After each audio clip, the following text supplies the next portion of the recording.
Hi there. Welcome to Strictly Ball Business. Alec here with Dalton, ready to talk about NBA basketball with episode 13, baby. Unlucky, lucky, however you want to look at it. I think we're about to be in the spooky season of basketball as, you know, the season's about to start. And that is as spooky as it gets. In this episode, we're going to have our big portion be about breaking down the Raptors, giving a preview for their 2021-22 season. We're going to talk about the players on their team, predict where they might land. We're also going to go into who we think could be a breakout player on other teams possibly, and we're going to give one each on who we think is going to become a potential star this year. We're also going to talk about rookies outside of the top five, and we're going to pick a couple that we think have the chance to win Rookie of the Year, the first team all rookie that you maybe wouldn't necessarily think of. We're also going to talk about John Wall asking to move on and the Rockets saying, yes, please, someone take him. So they are both in agreement on that, and they're praying someone does it. It bails them out of that albatross of a contract. We're also going to talk about a new albatross of a contract that Aaron Gordon just got in an extension from the Nuggets. So let's start at the top, Dalton. We're breaking down the Raptors preview 21 season. I have them in the play-in tournament here with upside to get to the 5 seed at absolute best, you know, if lots of things go well for them. What's your thoughts on them, kind of high level? Yeah, I also have them in the play-in tournament. 10th specifically was what I had them at. Honestly, worst is just barely missing the playoffs. The play-in tournament. I have their floor at 11. I had their ceiling at 7, but with the East, I wouldn't be surprised if they made 5th. They could be just as good as every other team. I mean, I don't know why. I mean, injuries hurt them a lot this last year, and it's just been a struggle since Kawhi left. They've just had to build a system together because, I mean, before Kawhi, they had DeRozan, who was their main scorer, and now they're just kind of trying to find that identity, and I really think they can find it now, especially with a little more playmaking, as that was kind of their issue going into it. You know, I think their identity starts with Fred VanVleet, a guy who really proves who they need to be on defense. He led the team last season in defensive rating, and he has a potential to get above 20 points per game this year with Kyle Lowry being gone. That's a guy that I expect big things out of. Oh, yeah. He's definitely the second best player on this team. I think he's a huge piece. However, I mean, that goes into, I think, the best reason why they did not make the playoffs. I mean, that they didn't do well was because, they didn't make the playoffs. They didn't do well is because Lowry played only 46 games. VanVleet only played 52. Siakam 56. That was their top 3, and that's minus 72. Like, they didn't have them, and they weren't all at the same time either. They're all staggered. So at least there's always a game. I don't know if they had a game where they're all together. I think it was just either missing one of their core players, especially Lowry, where even if they just had Lowry, he had 1 foot out the door, it seemed, most of the season. And so he wasn't there to be the first guy, you know. It was either Siakam or VanVleet, and one of them was out. Also, with Kawhi gone, you got to see Siakam put into this role, which he had never been before, where he had to be the number one guy. He was forced to play make a lot more, and it didn't work out for him this season. I don't think he could. I'm not saying he couldn't grow into it. I think that was sort of a pick with Scotty Barnes, is why they drafted him, was that extra playmaking, especially at the versatile 3 or 4 that Scotty could be in. Put him next to Siakam, take that playmaking off of him when VanVleet is out, or especially, I mean, Flynn did fine for stepping in. I don't think, obviously, he's not the solution at the 1. I think VanVleet's going to be their point guard going forward, and I think he's a great choice. I mean, he was smaller at 2. I think he's a good defensive player, but I mean, height plays so much into it anyway. But well, the other guard that's going to play it a lot more alongside him is Gary Trent Jr., who played only 17 games last year with 15 starts, but recently signed that 3-year, $52 million extension. And, he's a career around 40% shooter from three. Last 2 or 3 years, over 15 points per game. He's got great range. He's a guy who could shoot with a hand in his face. And I appreciate them giving up a little defense, what they had in Norman Powell, to get a guy that can get a bucket, because they needed more bucket getters on this team. And I think that freed them up to make that pick with like Scotty Barnes, which, a big reason they wanted Scotty Barnes was because he's a great perimeter defender for a guy at that size. And that versatility adds so much to a team, especially one with championship aspirations. Yeah, I'm super interested in what lineups they're going to roll out there with Scotty and OG, who actually was the brightest part of this roster last year. He came out, he was awesome. 15.9 points per game, 5.5 rebounds, 1.5 steals, 40% from three.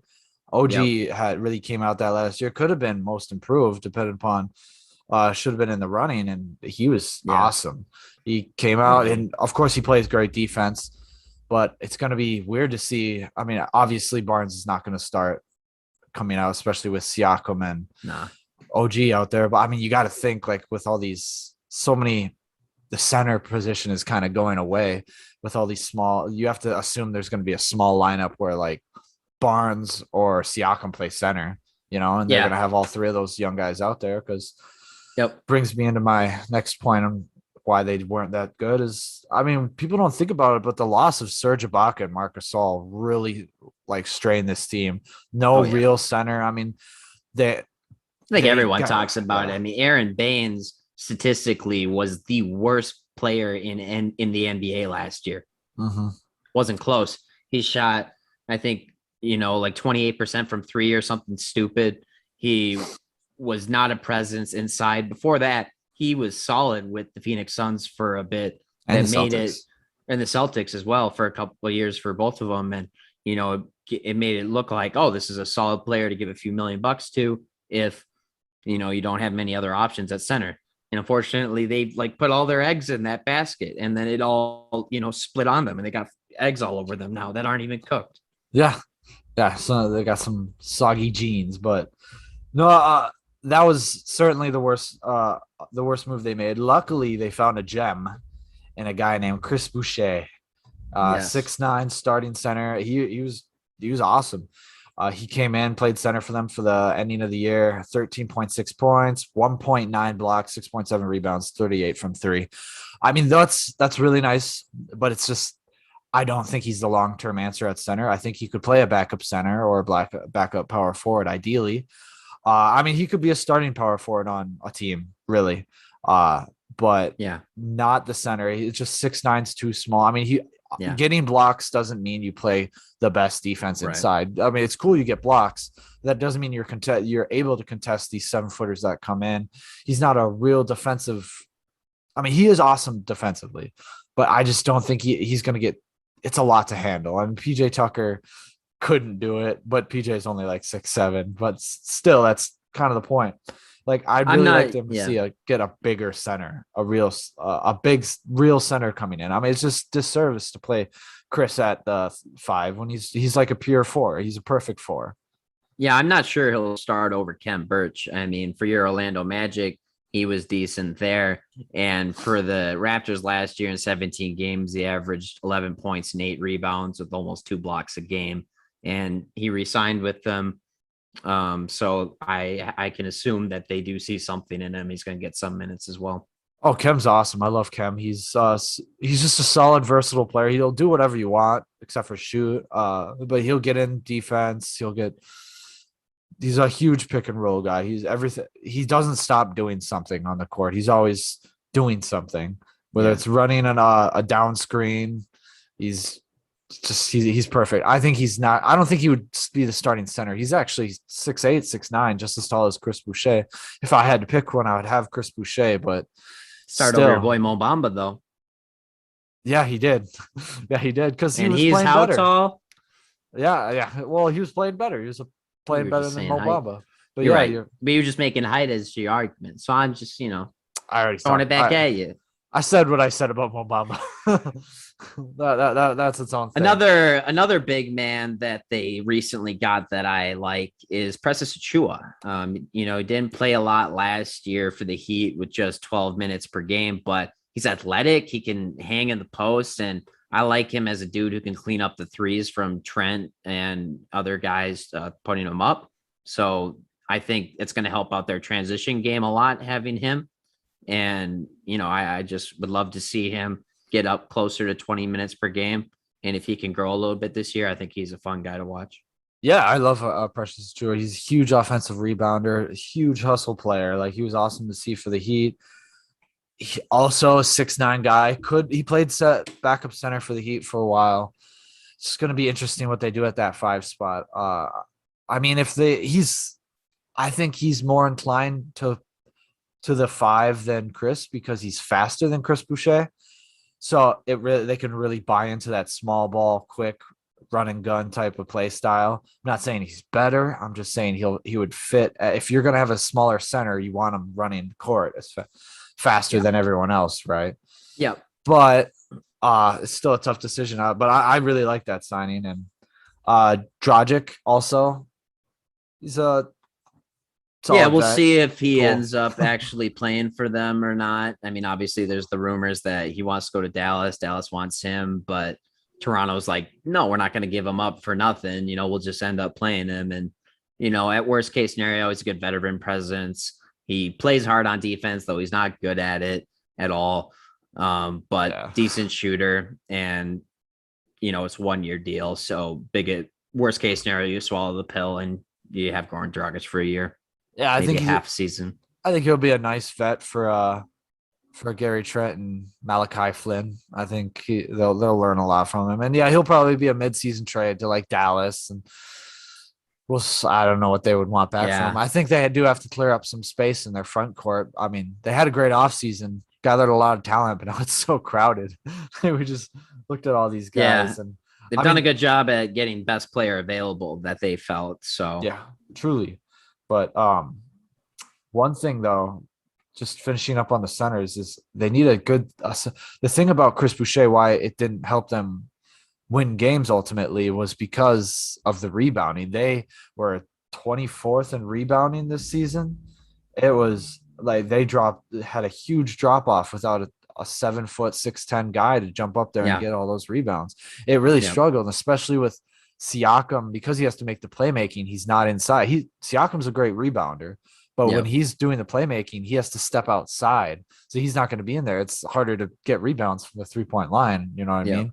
So when they won their championship, they had a lot more size. And I think ideally, if they could have got Evan Mobley out of this draft, better one pick higher, that would have been awesome for them. That would have been perfect. Evan Mobley would have been a perfect fit. I'd say if Evan Mobley was on this team, I'd say they were going a lot further, but Scotty Barnes is no slouch. However, no slouch. We love Scotty Barnes. No Scotty Barnes slander allowed.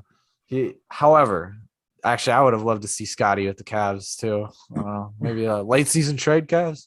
I know you like trades right now, but I think we've put a lot into the Toronto Raptors. I think I'm excited about their season. As always, they are gonna look great because they have a great front office with Masai Ujiri and a great head coach with Nick Nurse. So I'm not worried about their plan. And people saying like Scotty Barnes was a bad pick over Suggs. I think that's not necessarily true. We know Scotty Barnes is great at a lot of things, and if that's who they wanted, that's who they wanted, man.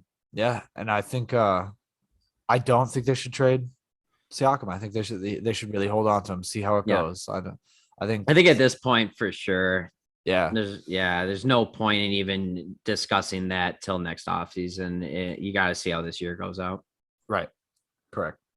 Yep. Well, go Raptors. Let's move on to our breakout player that we're predicting for this season, for the 2021-22 season. I think Kevin Porter Jr. is about to have a phenomenal blast off to the moon type of season with the Houston Rockets. Of course, Rockets go to the freaking moon, don't they, Dalton? That's where Kevin Porter's potential is. Last year was 16.6 points per game, only 42.5% shooting. But my boy's aggressive and it's high volume. And John Wall, it sounds like he's not going to play for the Rockets this year in like any scenario. And my boy Porter Jr., guess what? He's not even selfish like people said he might be. Attitude problems, get them out of here. He doesn't have them. 6.3 assists. And he's going to have his buddy Jalen Green next to him to pass to now. Those assists are going up. Those points are going up. This guy is going to the moon. Yeah, I mean, he certainly has that. I mean, is he the number one scoring option or is Green the number one? Or are they just not going to have a scoring option? They're just going to find offense. I mean, they should probably just find options. I'd say their big three is, it's Christian Wood, Jalen Green, and Kevin Porter Jr. And all three guys should get around 20 points per game. Yeah, hopefully. I think I'm a huge Kevin Porter fan. I thought he was great. Would have picked him up in my fantasy if Kevin didn't pick him up. I went there that same day. He had like a 16-point game. I was like, I'll take it. And now he's gone. But no, he's solid. My biggest concern with everyone on the Rockets except for Christian Wood is defense. And I mean, hopefully he can get it. I mean, that was kind of his. With the Cavs, they're like, oh yeah, he's super nice playmaking, shot creating forward, and he didn't have defense, so he wasn't going to fit in there. So hopefully he can get somewhere better. Even I would take Zach LaVine defense, where he's just a pretty decent on-ball defender, but no team to. As a point guard, I could care less if you're not an on-ball defender as a point guard. I mean, it can work out. Steph Curry has won how many, and he's not a good team defender. He's a good on-ball defender, decent. If you can, that's the line. I'll take that as the line as a contending young star. Yeah, he at least has good size, and like you said, he's already an above-average scorer. I think he's got the potential to be elite there. Can score basically anywhere on the floor. I mean, he puts up some circus shots, and he's got quick moves to the basket, great Euro steps. His moves in a way can be kind of like Harden. So it's kind of funny to see Harden go out and they bring in a new lefty who's got some of the same 2K animations. But yeah, he tends to make the right decision even at a young age, like in terms of passing or shooting when he's driving to the lane, being able to kick it out. He's got a lot of the tools to be an all-star for, future years to come if he's able to harness his abilities and honestly stay out of trouble, not be the knucklehead that he was in Cleveland.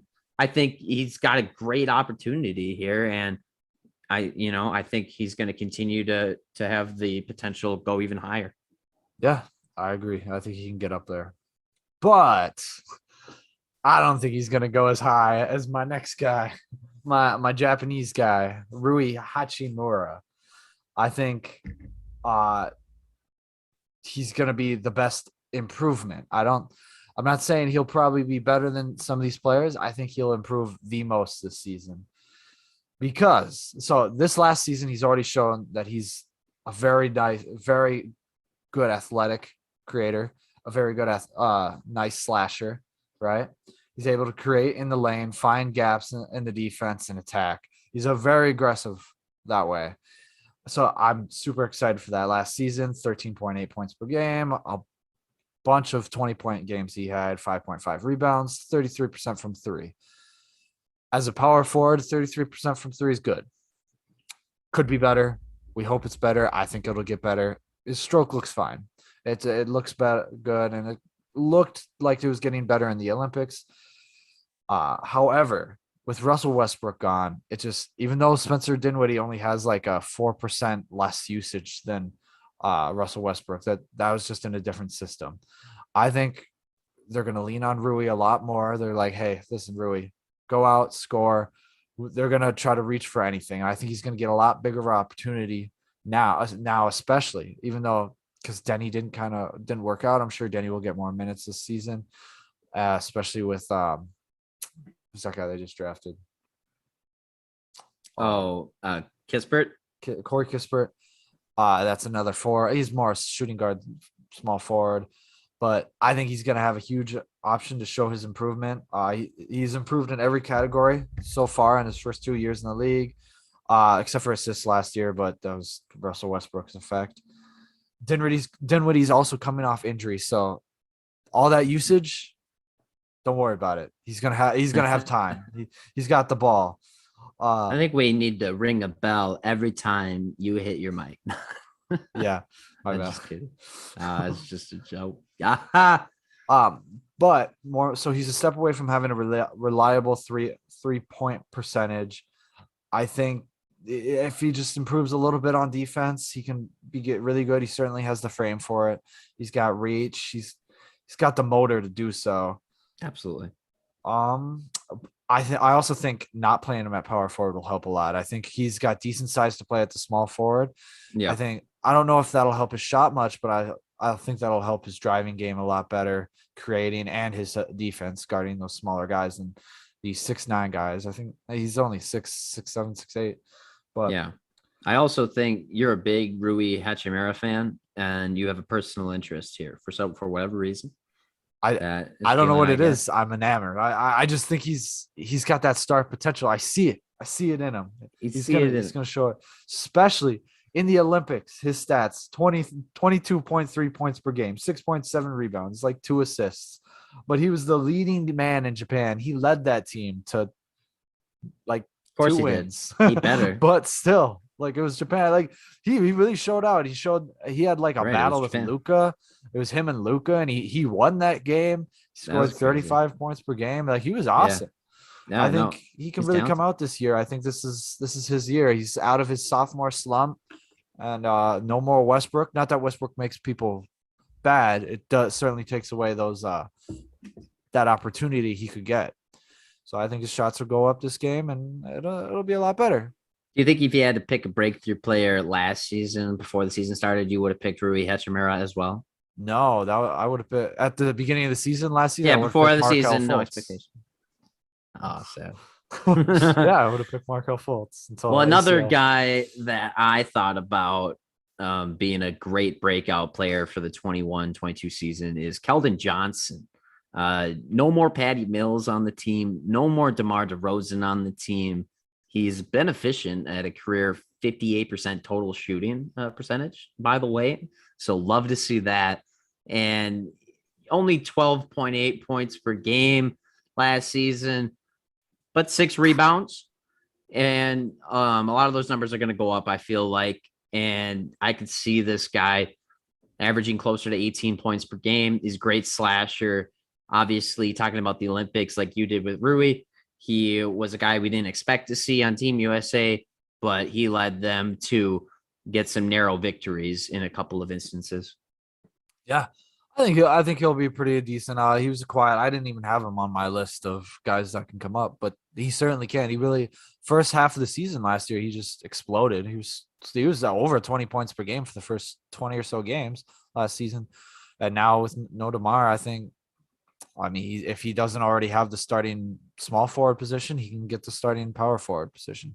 Yeah. I think he's definitely starting. He's going to get those minutes.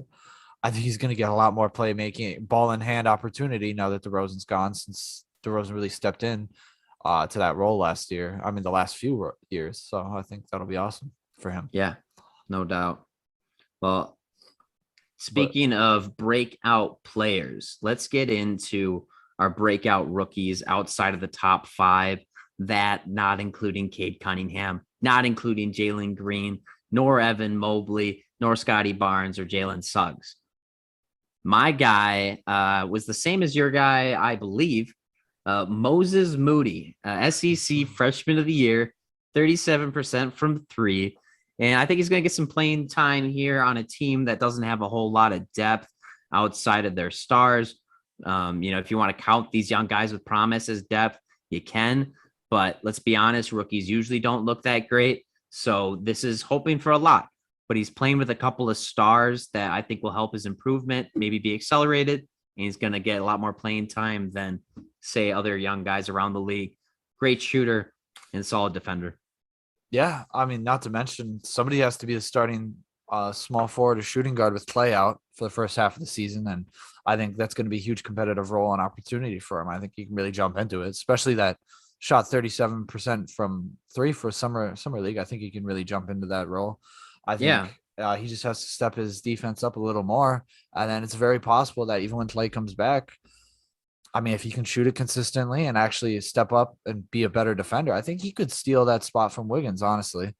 Yeah, maybe. I mean, I don't know if he's going to be as good of a defender to be able to get that spot right away, but he's definitely going to be a better than player than what Kelly Oubre was. So, Yeah. you're already adding a lot there for the beginning of the year because he started out, I mean, like 0 of 31 or 2 of 31 from three or something stupid. Oh yeah. No, he's able to create his own offense, active hands, nice handle. He's not afraid to take these contested threes. Like he just came out. He looked like an NBA player playing among summer league players when I was watching Yeah. those Warriors games. He's definitely an awesome prospect. Yeah, no doubt. And they have another great cast of young players there. They just brought in Nemanja Bjelica.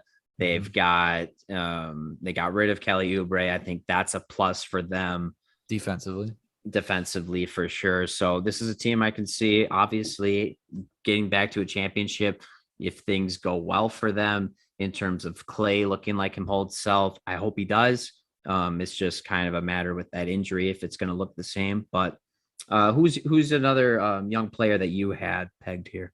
So my second guy here was actually same team. We'll stay in Oakland, or I guess San Francisco now.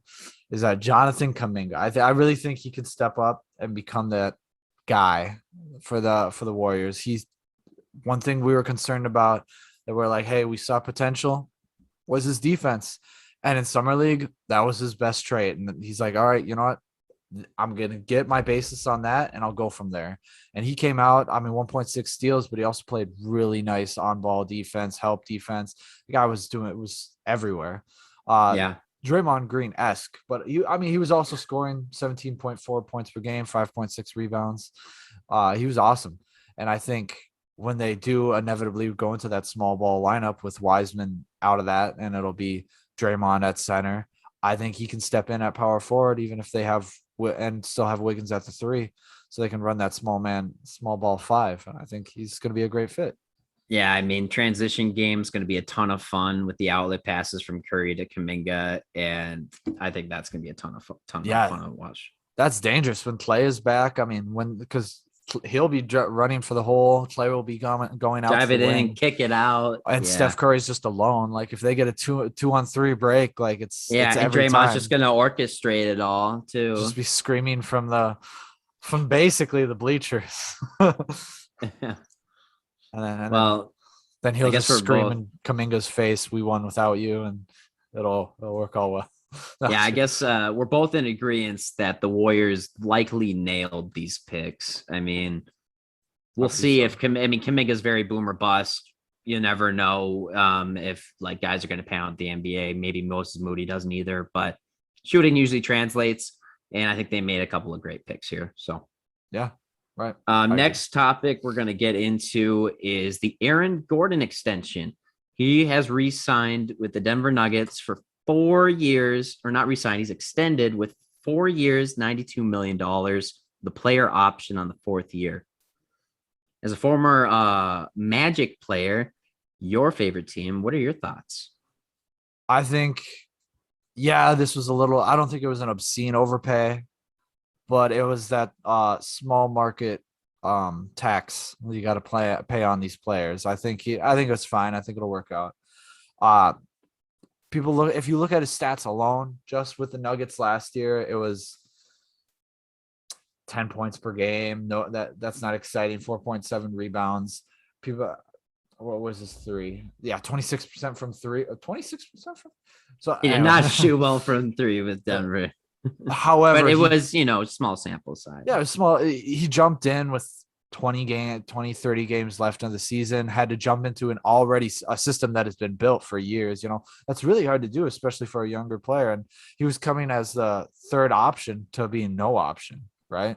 Yeah. So, and now he's on this team, and he has totally different expectations. Like he was supposed to be a rim running playmaker for the Magic, and now he's just a wing defender for them. And I think he can excel in that. I think once he actually fits into his offense. I think he ran into the same wall that Derrick Rose ran into when he joined the Timberwolves halfway through the season. Remember when they got him from the Jazz buyout and he came in and he was super inefficient for the rest of that year. That was during that playoff run when they had Jimmy.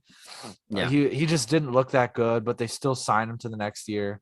People were like, "Oh, it's a wasted contract," but then he really came out because he got acclimated to the system. He looked fantastic, and he became a fan favorite.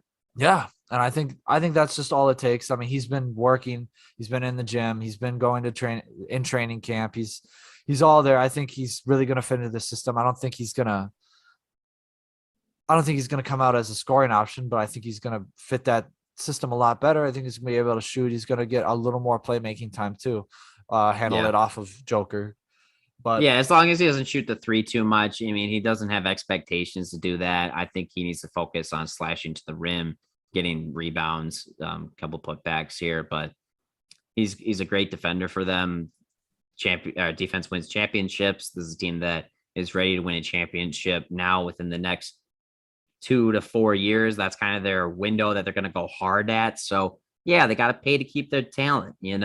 Who else are they going to get? They gave up 2 first-round picks for him. They obviously, in a perfect world, probably would have just kept Jeremy Grant, but he wanted to go have a bigger role, and they offered him the same contract he got. So should they have offered him more? I guess probably, but they're doing their best now, and they're pivoting, and Aaron Gordon is a solid player for them. Yeah, I mean, if you look at the roster and if Aaron Gordon's your 4th best player, I think you're pretty set. I mean, I already think the Nuggets are contenders, but you also have to look at it. They're like, why did they give him all that money? Be like, well, out of the top 4 players, he is the best defender, right? Yeah. I mean, what are you going to have your best defender go? I mean, they need a guy old now. He's gone. They need a guy like him with Michael Porter Jr. not being a great defender. Yeah, I mean, Michael Porter started figuring some defense out at the tail end of last year and into the playoffs, but I mean, not enough. He'll never be that defender like an Aaron Gordon or that can hold down defense. And Jokic, I mean, part of his MVP season was that he could come out and lead a team, even playing the defense he does. He bought into the Nuggets system. I mean, Malone's probably one of the best coaches, most underrated coach in the league right now. I mean, you got to think about it. But yeah, and Murray's never a good defensive player, so yeah, but he'll add that offense that Aaron Gordon doesn't need to give. Yeah, right. And I think when all four are playing on the court together, I think it's going to be a totally different conversation. I think people are going to see how well they fit together. I really think they fit super well. I mean, you got your top 3 scoring options, you got your defense. Who's there 2? They got Will Barton. Will Barton still. Okay, I know Austin Rivers played 2 for them a lot. Will Barton's not the best defender. I really like them to get them a lockdown defender like that. Yeah, I mean, that would be ideal, but if they see an opportunity in trade, I'm sure they'll go for it. But for now, they got to keep their talent. They re-signed both Barton and Aaron Gordon now, and they're working on the extension for Michael Porter Jr. So like you said, when you're in Denver, people are like, oh, shit, it's cold over there. I don't want to go to Denver. I'm going to have to shovel my driveway. Yeah, you got to pay a little more. Yeah, small market tax. We got to pay them to keep them. Yeah, we live in Minnesota. We know. Yeah, nobody goes to Denver on free agency. No one's like, you know what? Yeah, because pot's legal in a lot more states now. Yeah. Maybe 3 years ago, that would have been like a selling point, but not anymore. I mean, they had to pay Paul Millsap $30 million a year to get him there in his later years. Like that was the best they could do. It was a solid signing, but it was the best they could do. Yeah, no, for sure. But I think we've covered a lot of great topics here. We're getting closer to the NBA season. This was episode 13 of Strictly Ball Business. We're on YouTube, where you can subscribe to us. We're on Spotify, which you can subscribe to us on. You can subscribe to us anywhere. If you want me to send you direct mail, I will write you a note. I might draw you a picture. I'll do anything for a subscribe. No, I'm just kidding. Not anything. It's not a Klondike, buddy. But as always, Strictly Ball Business. We're going to sign off here. And thank you to all.